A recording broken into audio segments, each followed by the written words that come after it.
Everyone and welcome back to my channel. आज हम discuss करेंगे about Cournot and Bertrand competition के बारे में, जिसमें हम डिस्कस करेंगे द वेरी बेसिक कि बेसिकली इनकी थ्योरी में कहना क्या चाह रहे थे, और क्योंकि एक मैथमेटिकल चीज़ है या मैथमेटिकल कंसेप्ट है तो इसके डिटेलिंग में हम अभी इस वीडियो में नहीं जाएंगे।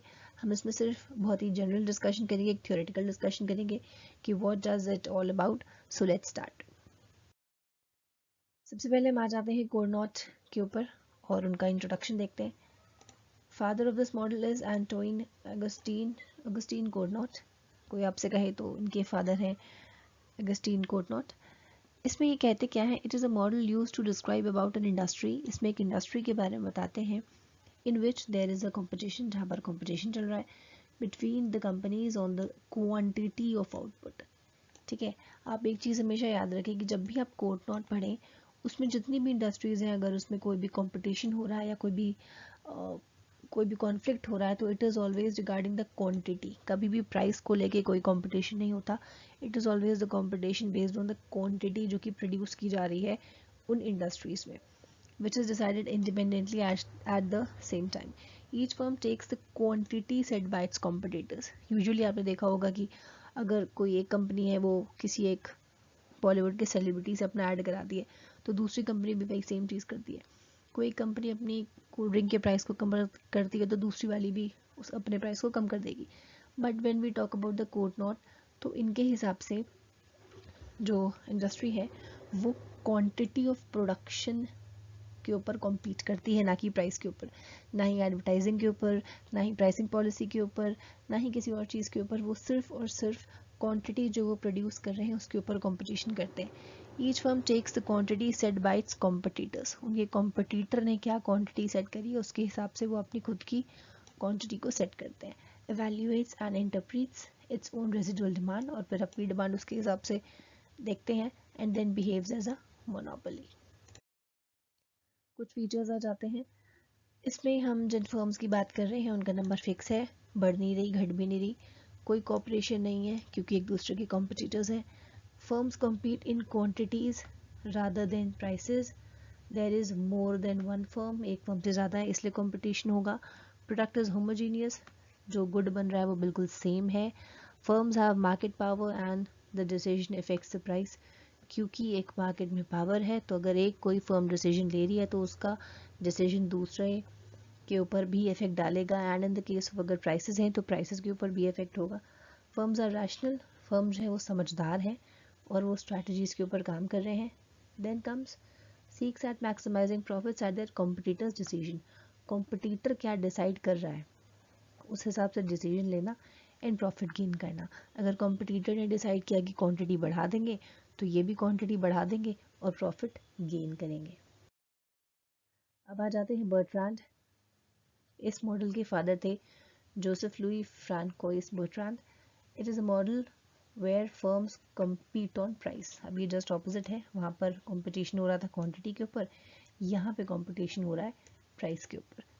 एक कंपनी प्राइस बढ़ाएगी तो दूसरी वाली कंपनी भी बढ़ा देगी। It naturally triggers the incentive to undercut competition by lowering price. अगर कोई भी कंपनी अपने प्राइस को कम करती है तो क्या होता है, हम उसी कंपनी से सामान लेना पसंद करेंगे। अगर वो प्राइस कम कर रही है तो इट्स नेचुरल कि वो अपने प्रॉफिट को कम कर रही है। कैसे? उस लेवल तक ही बेचेगी उस प्राइस पर अनटिल वो ज़ीरो इकोनॉमिक प्रॉफिट पर नहीं पहुंच जाती। ठीक है, ज़ीरो इकोनॉमिक प्रॉफिट तक नहीं पहुंच जाती। तो कोई भी फर्म अगर प्राइस को कम कर रही है तो इट इज़ नेचुरल कि वो अपने प्रॉफिट को डिप्लीट कर रही है, और उस लेवल तक ही डिप्लीट करेगी जब तक वो ज़ीरो इकोनॉमिक प्रॉफिट तक नहीं पहुंच पाती। बर्ट्रैंड ने आर्ग्यू किया कि अगर फर्म प्राइस के ऊपर कंपटीशन कर रहे हैं तो competitive outcome would occur at price equal to marginal cost. तो जो प्राइस लगेगा it would be equal to the marginal cost जो कि किसी भी प्रोडक्ट की होती है। ठीक है, क्वांटिटी के हिसाब से कर रहे हैं तब तो कोई बात नहीं, क्योंकि यहाँ पर price is equal to PC MC होना चाहिए, तब जाकर हमारा प्राइस के ऊपर कोई भी कंपटीशन लग पाएगा। इनके क्या फीचर्स थे? इनके हिसाब से भी दो फर्म्स होनी चाहिए, गुड्स होमोजीनियस है, आइडेंटिकल है। फर्म्स compete कर रहे हैं बाय सेटिंग प्राइस साइमल्टेनियसली। एक कंपनी ने प्राइस बढ़ाया तो दूसरा भी अपना प्राइस बढ़ा देगा, एक कंपनी प्राइस कम करेगी तो वो दूसरी वाली कंपनी भी अपने कॉम्पिटिटर को देख के प्राइस को कम कर देगी। तो दे आर सेटिंग प्राइस एक दूसरे को देखकर and in competition. Both the firms have same technology same use कर रहे हैं। Both the firms have same unit cost of production, ये भी सेम है। Based on Nash equilibrium. Nash equilibrium क्या होता है? Nash equilibrium each player is, अच्छा ये जो नैश इक्विलिब्रियम है ये गेम थ्योरी का एक पार्ट है, एंड ये जो गेम थ्योरी है कि अप्लाइड मैथमेटिक्स की एक ब्रांच है, तो उसमें नैश इक्विलिब्रियम बताया गया है। In Nash equilibrium each player is assumed to know the equilibrium strategies. Player यहाँ पर कुछ भी हो सकता है, कोई भी दो कंपनीज हो सकती हैं, दो फर्म्स हो सकती हैं, कॉम्पिटिटर्स हो सकते हैं, उन्हें प्लेयर बोला गया है। नैश इक्विलिब्रियम में कोई भी जो भी लोग कम्पीट कर रहे हैं उसमें each player is assume to know the equilibrium strategies of the other players.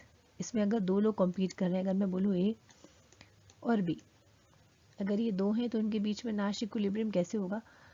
ए है तो ए को बी के बारे में सब कुछ पता है, सारी स्ट्रैटेजीज पता है, और कुछ भी ए इससे गेन नहीं कर सकता एक्सेप्ट अपनी स्ट्रैटेजी को चेंज करने के। In the same way B भी जानता है ए के बारे में सब कुछ। अगर बी को ए से जीतना है तो वो क्या कर सकता है? अपनी खुद की स्ट्रैटेजी को चेंज कर सकता है, ए में कोई भी चेंज नहीं लेकर आ सकता। This is known as Nash equilibrium. The equilibrium strategies of other players and no player has anything to gain except by changing their own strategy। आपको खुद अपनी स्ट्रैटेजी चेंज करनी पड़ेगी rather than changing others, क्योंकि आप दूसरे की strategy को चेंज नहीं कर सकते। It is named after the mathematician John Forbes Nash Jr.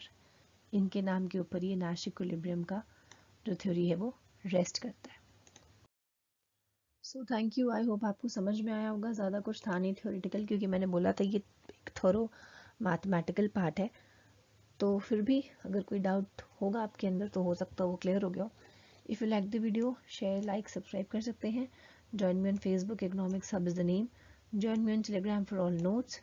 Join on Instagram if you want. Thank you again and may God bless you all.